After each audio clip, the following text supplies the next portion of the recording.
May nagtanong, ako lang ba ang Pinay na naging girlfriend ni Alex? Okay lang ba sa amin ni Alex na magkapag-asawa si Ina and Ijun ng Pinoy or Pinay in the future? Pinapaiyak ako ng damdamin ko. Biglang kumantay. Hindi naman related. Sama na kayo to netizens. Let's go. Hi.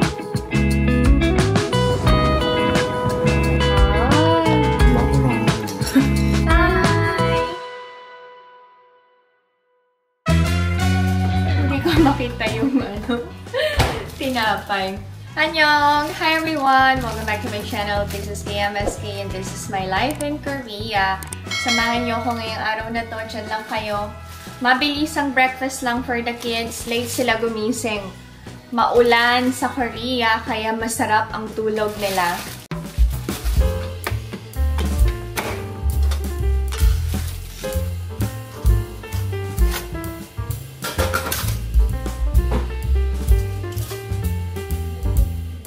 Kay Ina ay strawberry jam ang palaman.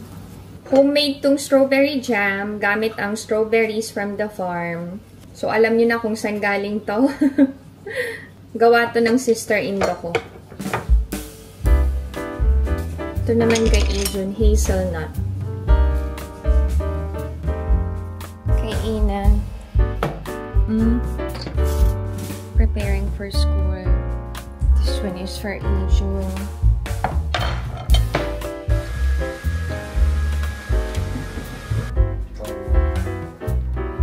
Bye-bye. Bye-bye, ate. 사랑해. Bye-bye. Have a nice day. Love you. Bye-bye. Si Ina hindi nakain yung almusal niya. Ako nakakain. Kain tayo. Ano yung nakalagay sa mata ko? Collagen eye patch. Magpapacheck up ako kasi nahihirapan ako matulog. Parang ang babaw-babaw ng tulog ko. Ilang buwan na to netizens. Magpapareseta ako ng vitamins. Anong breakfast nyo? Kinakain niyo ba yung tira ng mga anak nyo? Ako talaga, tagakain ng tira ni Ina and Ijun. Si Alex, bihira siyang kumain ng mga tira. Ng mga anak namin Pati ng tira ko. Ayaw niya. Alam niyo kung bakit? Kasi, ang turo sa kanila, kung ano yung kinuha mo, kainin mo yung pagkain mo. Ubusin mo yan. Very strict kasi sa panahon ni Abu Zian Omoni. Bawal yung magtira-tira. Kaya hindi uso sa kanila yung take out. Kasi kung ano yung nakahain, kailangan nilang ubusin. Kahit busog na sila. Kaya si Alex, ayaw niya na may tirang pagkain. Kasi ganun siya pinalaki ni Abu Zian Omoni. So kapag nasa farm kami, ng mga bata, pakonti-konti yung kuha ng pagkain. Kasi alam nila na sasabihan sila ng lolo't lola nila kapag may natira sila sa bowl nila.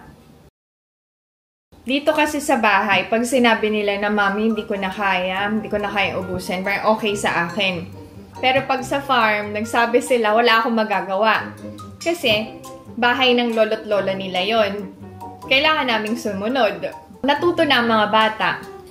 Ayaw na nilang kumuha ng marami. Which is tama naman talaga yon. Dapat may disiplina ka sa pagkain. Hindi porket mukhang masarap, kuha ka lang ng kuha. Lalo na sa buffet, di ba? Takaw matay yung mga pagkain dun Ang ending, ang daming natitira. So, sayang yun. Anyway, thank you Lord sa breakfast. Nakaraos din. Kumusta panahon sa Pinas? Season na ng bagyo, no? Palagi kayong mag-ingat to netizens and dapat lagi kayong prepared pag ganitong season. Taon-taon na lang naapektuhan ang Pilipinas dahil sa bagyo, no? Anyway, magligpit na ako to netizens. Let's be productive again! Fighting!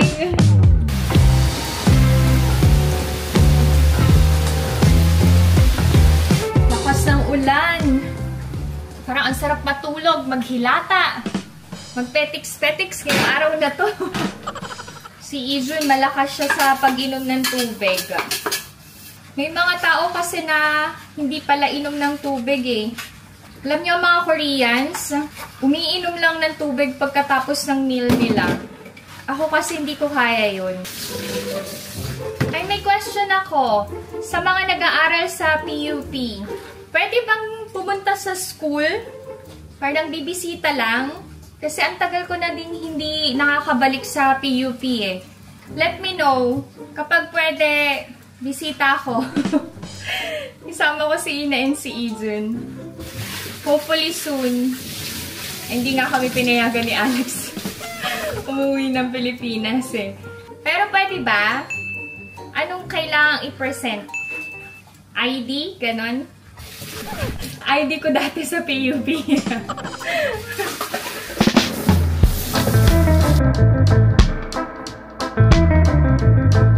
Okay, kakain na ako ng lunch. May natirang adobo.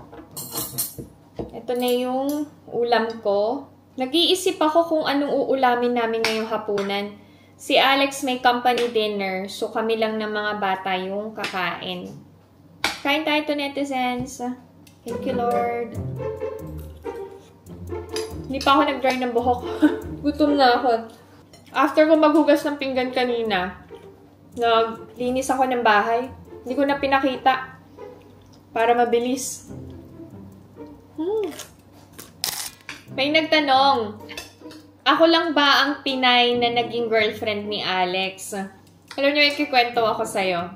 So, si Alex, after graduate from college, nagpunta siya sa Philippines para mag-aral and mag-explore. So, he stayed in the Philippines for almost 1 year. Alam niyo yung gamit niyang pera sa Pilipinas? Yun yung na-save niya nung nagpa-part-time job siya dito sa Korea. Bago ko nakilala si Alex, meron siyang nakilalang Pinay sa Subic.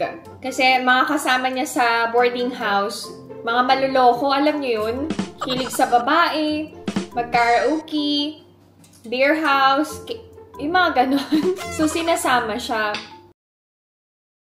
Then, he met a girl. Girl pa, kasi bata pa eh. Ang ginawa ng girl, sumama sa kanila pa balik ng Quezon City. And nagstay sa boarding house nila Alex for a week. Naging girlfriend ba ni Alex? Hindi niya naging girlfriend. May nangyari ba sa kanila ni Alex? Walang nangyari sa kanila ni Alex. Yun yung sabi ni Alex, ha? So, saan nagstay yung girl? Sa room ni Alex. Pero si Alex, hindi niya daw tinabihan yung girl. Nakitulog siya sa ibang room. Yun yung kwento niya, ha? Kasi that time, hindi pa kami ni Alex nun. Tapos, parang ang gusto nung girl is maging sila ni Alex. Pero ayaw ni Alex. So, yung girl, pinauwi ng mga Korean sa Subic. Kasi nga dinededma ni Alex. Yun yung kwento ni Alex. Hindi daw niya naging girlfriend. Tapos wala din daw nangyari sa kanila. Kasi takot siya. Naniniwala ba ako sa kwento ng asawa ko? Yes, naniniwala ako. Kasi nag-Asian tour kami ni Alex for 16 days. He respected me as in. Wala, hindi siya nag-attempt na may mangyari sa amin.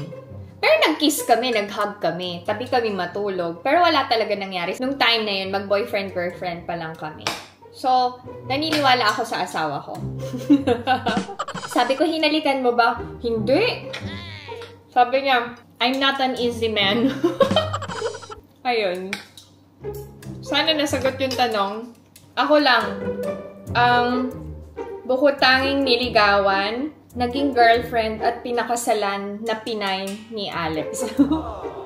Ba't ba ako kanikilig? Sorry.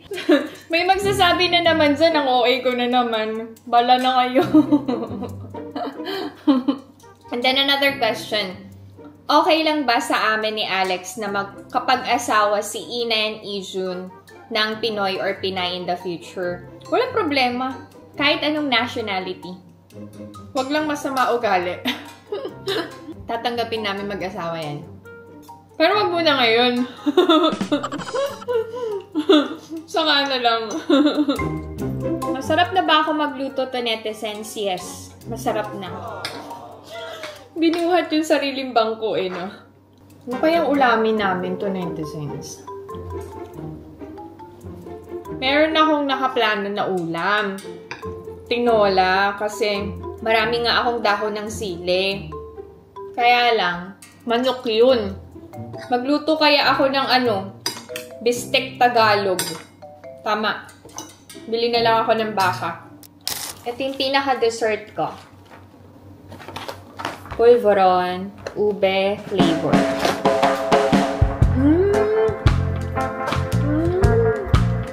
Sarap.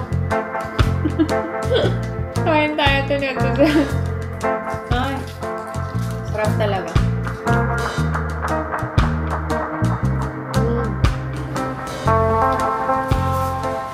It's raining again. Papunta na ako sa clinic para magpa-check up. Bibili na din ako ng beef para sa bistek Tagalog. Sama na kayo to, netizens.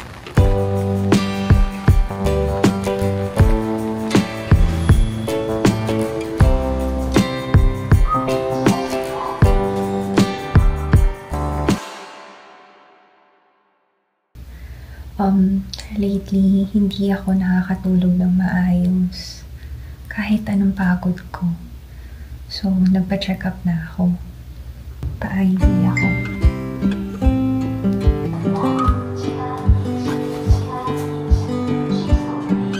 Bibili na ako ng gamot ko.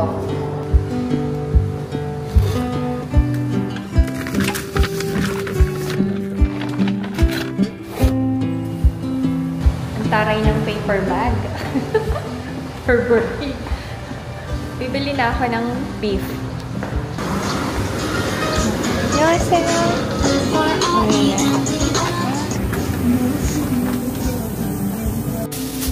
Samida! Ang mahal talaga ng Hanut. I paid 42,000 won para sa beef. Yung Hano kasi is Korean beef.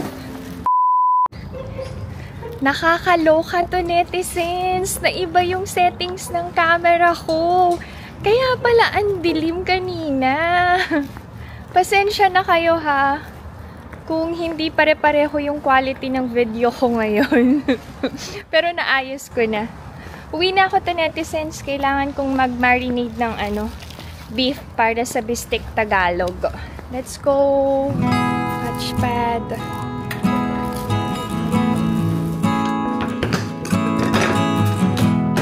Ito yung beef na pagkamahal-mahal. Pero okay lang. Okay, kailangan natin ng 5 tablespoons ng soy sauce. Dark soy sauce yung gamit ko para kalasa ng toyo natin sa Pilipinas. Nabilang nyo na kung ilan? Pang-ilan na yun? Wala. Sige, ito na. 5. Tama ba ako na kakadaldalin. Tapos, calamansi or lemon. Isang buong lemon. Sige na, dumating na. Hi, baby! Oh, neshi kayaji. Kachi kacha. Let's go together. Meron siyang schedule sa dentist niya. Speaking of dentist, may nakapansin kasi na yellowish yung ngipin ko. Actually, nagtanong na din ako sa dentist kung pwedeng mag-whitening. Sabi niya, hindi naman sira yung ngipin ko, kaya yellowish. Genes yun. Wala din naman sa kinakain kasi since hindi naman ako mahilig talaga sa may caffeine or sa soda. So, sabi niya later, pag gusto mo magpa-implant, yun na lang. Regular kami nagpapa-dental check-up. Okay, so, leave ko lang to for at least 1 hour. Mamaya ako nalulutuin before dinner. Merienda. Philippine mango cake. Nakita niyo ba? Yan. Bago magpa-dentist. Ayaw kumain ng kanin eh. May adobo pa.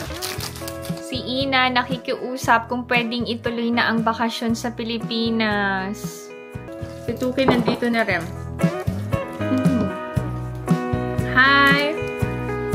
How are you, my Tuk?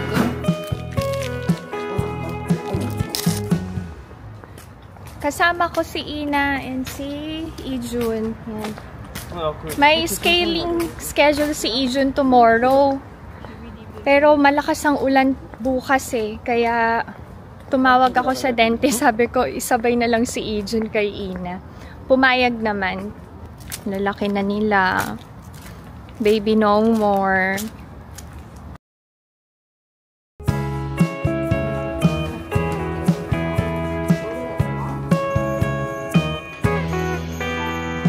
Nag-aaral daw siya ng English and Tagalog. Maraming nakapansin na mas sweet and clingy ako kay Ijun. Kasi si Ijun, he allows me to do those things. Si Ina kasi, pag sinabi niyang ayaw niya. So, ako, hindi ko na inuulit or ginagawa yung mga actions na alam kong hindi niya magugustuhan or maaalibadbaran siya. Yun pala, si Ina, longing din sa lambing ko. Kaya after naming mag one-on-one and heart-to-heart talk, binago ko na yung approach ko sa kanya. Ayun. And hopefully, mas maging maayos yung relationship ko with my daughter. Although maayos naman, ayoko lang na nasasaktan yung anak ko or may tampo or sama ng loob sa akin and sa apa niya. Nakakatuwa kasi si Ina talaga, pinagkakatiwalaan niya kami ng apa niya. Pag may mga problema siya, sa amin niya unang sinasabi. Like last night, nag-open up siya about sa barkada niya. Sabi niya, Mommy, nag-aaway yung dalawa kong kaibigan. Anong gagawin ko? Sabi ko, you have to be the mediator. Wala kang kakampihan sa kanilang dalawa and ikaw yung maging tulay para maging maayos yung relasyon nilang dalawa. Sabi niya, ang hirap maging mediator kasi yung isa kong kaibigan mali talaga siya. Sabi ko, huwag mong iparamdam na may kinakampihan ka para hindi ka unfair. And kapag may kwento sila na negative about isa't isa, huwag mo nang i-share. Sa'yo na lang yun. Sabi niya, oh, hindi naman ako ganun, Mommy. Mabuti, sabi ko. And try to deal those problems on your own so you can learn about relationship and friendship. But thank you for opening up. Thank you for asking me and Appa's opinion or advice. Yan. Sabi niya, hindi ko na kasi alam gagawin ko sa dalawa. Ayun lang, na-share ko lang. Tapos na siya. Okay ang teeth ng mga kids. Malinis, maayos. Pero mag-i-inquire ako about braces. Kasi yung teeth ni Ina sa baba, medyo crook. Pero hindi naman halata. Kaya lang si Abuzi and Omoni, gusto maganda yung ayos ng ngipin ng mga bata. Para daw sa future nila. Mauuna na si Ijun umuwi. May academy siya. Go. Punta kami ni Ina sa Moda Outlet.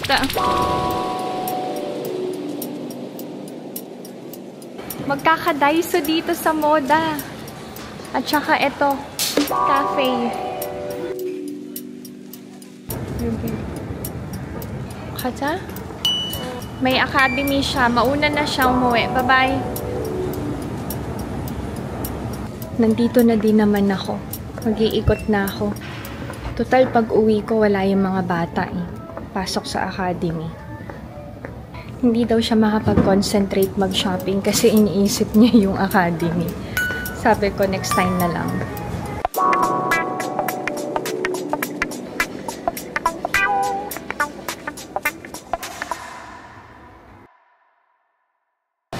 Bili ako ng damit ng mga pamangkin ko. Ay, ang ganda. Nabili ko si Ellie.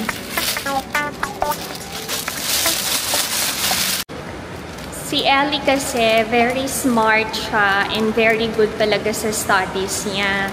Ako, ang mga pamangkin ko, spoiled sa akin basta nag-aaral silang mabuti. So, kung ano yung treatment ko kay Ina and kay Ijun, as much as possible, equal din sa mga pamangkin ko. Kung ano yung meron si Ina and Ijun, I try my best na ibigay din kay Kian, Kaya, and Ellie. Pero kapag si Alex yung nagbigay kay Ina and Ijun, syempre, hindi ko kayang tapatan yun kasi mas mapera si Alex kaysa sa akin. Anyway, uuwi na ako para magluto ng dinner. See you at home to netizens! Maulan. Mag-prepare na ako ng bistek Tagalog. Prepare natin ang sibuyas. Wala akong red onion, kaya yung white na lang. Nakuha namin to sa farm.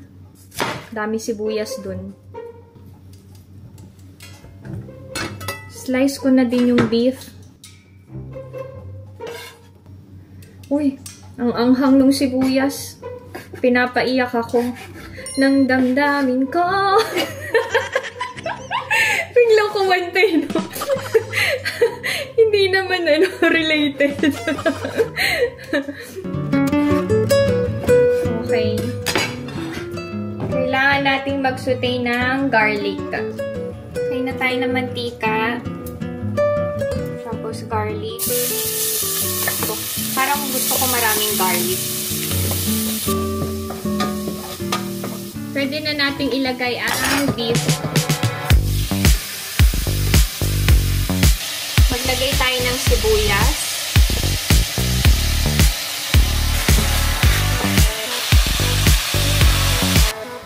Lagay na natin yung marinade. Maglagay tayo ng 1 cup ng tubig. Takpan. Hintayin lang natin maging tender yung beef. Habang pinapalambot ko yung baka, ma-preserve tayo ng garlic. Galing kay Omo nitong garlic, peeled na. Hindi nawawala ang bawang sa household ng Korea. Kasi halos lahat ng pagkain merong garlic. Share ko lang, ang cute ni Ijun. Kahapon, kinamusta ko yung crush niya. Sabi ko, nag-confess ka na ba sa crush mo? Sabi niya, hindi na, mommy. May boyfriend pala. Pero break na daw sila. So, break naman na pala eh. So, pwede ka na mag-confess. Sabi niya, ayoko. Habang nagkikwento siya, seryoso siya. So, hindi ako natatawa dun sa kwento niya. Natatawa ako sa expression ng mukha niya. Nakakatuwa yung mga bata, no? Kasi open talaga sila magkwento. Sabi ko, kapag may nagugustuhan ka na, i-share mo kay mommy. Sinishare niya, pero ayaw niya sabihin yung pangalan. So, wala akong idea kung anong name and itsura nung crush niya. Tapos, kanina umaga, kinamusta ko. Sabi niya, joke lang yun, mommy. Hindi ko talaga crush yun. Sabi ko, oh, okay. Kapag meron ka ng crush, i-share mo kay mommy, ha? Sabi niya, Shiro. Pero joke lang niya yun. After ng garlic, ginger naman. Kutsara lang daw, okay na. Galing sa netizens yung idea. Dati kasi gumagamit ako ng peeler and kutsilyo. Hindi rin nawawala ng ginger dito sa Korea kasi ginagamit to pag gagawa ng kimchi. Sa farm, si Omo ni laging gumagawa ng salabat. Lalo na kapag cold season. Yun yung pinaka-water. Parang alam nyo, lahat ng pagkain sa farm napaka-healthy. Kaya ang healthy ng mga biyanan ko eh. Si Abu G, matikas pa. More than 70 na. Si Omo ni din, actually. Kung di lang siya na-aksidente. Ang dami ng injury no, ni Omo ni. Pero ang sipag pa rin talaga niya. Sabi nila, mas lalo daw silang magkakasakit kapag wala silang ginagawa. Lalo na si Abu G. Pag winter, alam nyo, dun siya nagkakasakit. Kasi wala siyang masyadong trabaho sa farm eh. Walang tanim. Kaya ang ginagawa niya, kahit malamig, umaakyat siya dun sa mga bundok niya para may exercise siya. Sakit ni Abu G yun every winter. Si Abu G, diba? Sobrang sipag niya sa farm. So, kapag magpapahinga na siya, uupo lang siya sa sofa, segundo lang, alam nyo, naghihilik na siya. Lagi siyang pinapalipat sa bed. Pero hindi siya lumilipat. Pipilit niya, manunood daw siya ng TV. Tulog naman. Pero, malinis yun. Si Abu G, alam nyo ba? Pag pawis na pawis siya, diretso siya sa CR, maliligo siya. Hindi siya yung tipo na pagkagaling sa trabaho, tatambay muna sa sofa, magpapalipas ng pagod, saka maliligo. No. Si Abu G, diretso siya ligo. Kung di man maligo, mag half bath siya. Napil ko na ang ginger. Okay, done. Thank you, Lord. Ang ginger sa freezer ko, pine-preserve. Itong garlic sa fridge lang kasi halos everyday akong gumagamit ng garlic. 100 points. Wow! Oh, ayan. Sa art test nila, 2 lang silang naka-perfect score. Nice, baby. Yan. Great job. Ay, mukhang masarap. Lagay ko na yung remaining onions. Ay, mukhang masarap to, netizens. Look. Dan ang Tagalog bistek. Bistek Tagalog. Prepare na ako ng dinner namin ni Ijun. Papasok ulit si Ijun sa academy.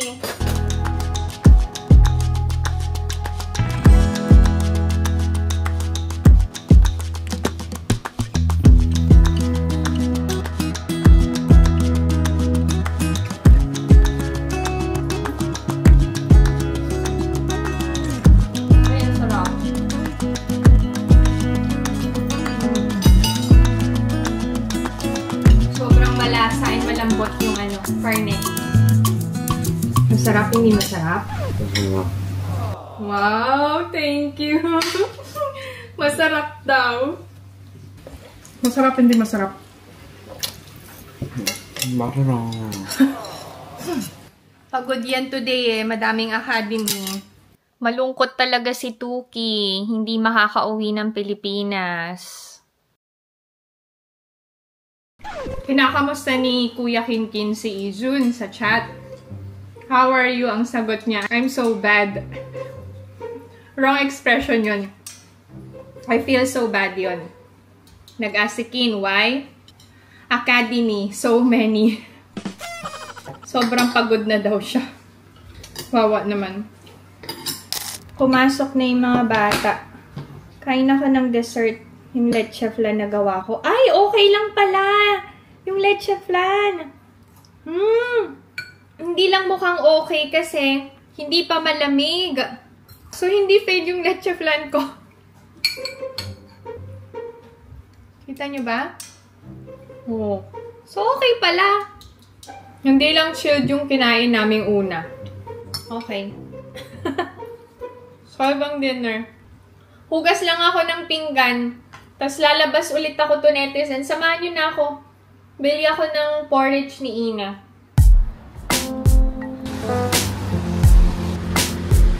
Sarado nga. Hala.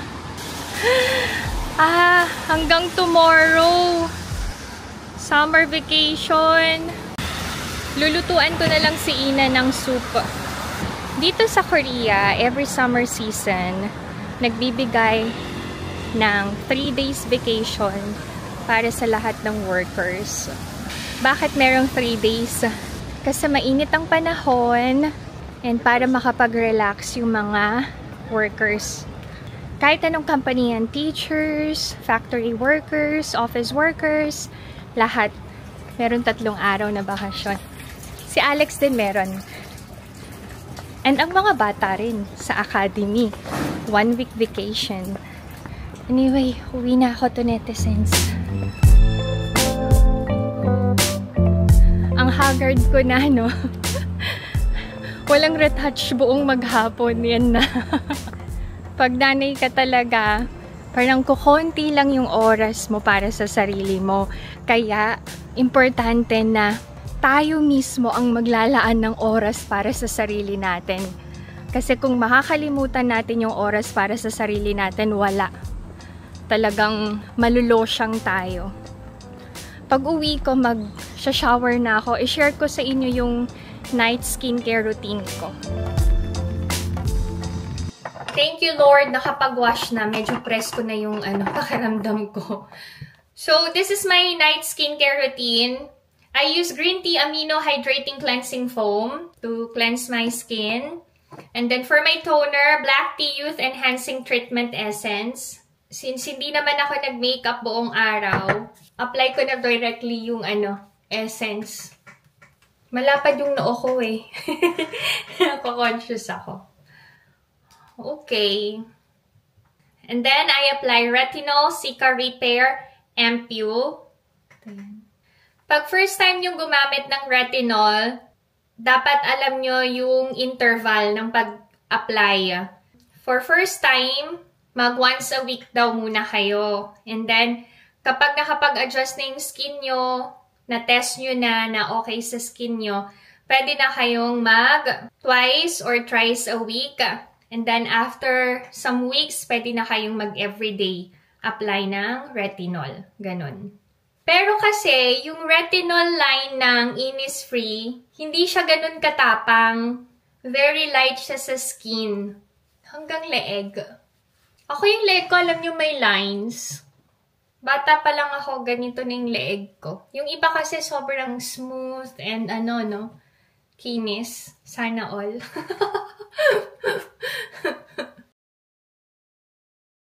After applying Ampule, I apply Retinol Cica Barrier Defense Cream. Apply nyo na siya sa buong face nyo. Ako naglalagay din sa neck. Parang di naman natin kayang makontrol yung pagtanda natin, no?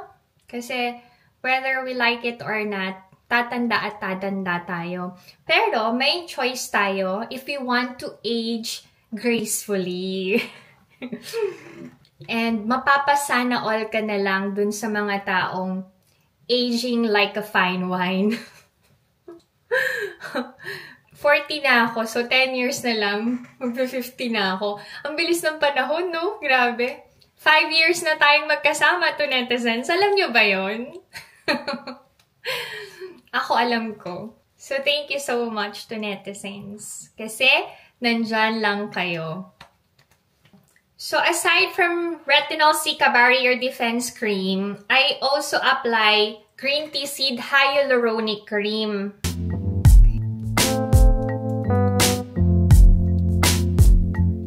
Okay na to. So, ito yung night skincare routine ko na recommended ng friend ko na nag-work sa Innisfree. May nag-react pala dun sa sinabi ko na kahit hindi suki, nagbibigay talaga ng freebies sa Innisfree or kahit saan, lalo na kapag marami ka talagang nabili. Totoo naman yun, may freebies talaga. Pero kasi, kapag suki ka na, pwede ka mamili ng gusto mong freebies. And makakatanggap ka pa ng extra kapag suki ka na. So, okay din na nagiging suki ka ng particular store. Kagaya kay Gold Ajashi, suki kami ni Alex. So, yung mga jade rings, libre ko yung nakukuha from Ajashi. So, kapag suki ka, pwede kang mag-request ng gusto mong matanggap. Yun ang power ng pagiging suki. So, magkano to? Itong mga jade rings na to, alam nyo ba? Etong makapal, sabi ni Ajashi, this is worth 100 to 130,000 won. Kasi antique na to. Sobrang tagal na nitong jade na to. And original siya. Authentic talaga. Tapos eto pa. Yan. So, yun lang yung explanation ko sa pagiging suki. Sa Innisfree din. Kahit hindi ko kailangan ng eco bags, ng extra facial mask, binibigyan niya lang ako. Sabi niya, sige na, madalas ka naman dito bumili. Yun. So, that's it. This is my video for today. I hope that you enjoyed watching. And if you're new to my channel, please consider subscribing, like, and share Pinay Mom in South Korea. Mamaya ako nalulutuan ng soup si Ina.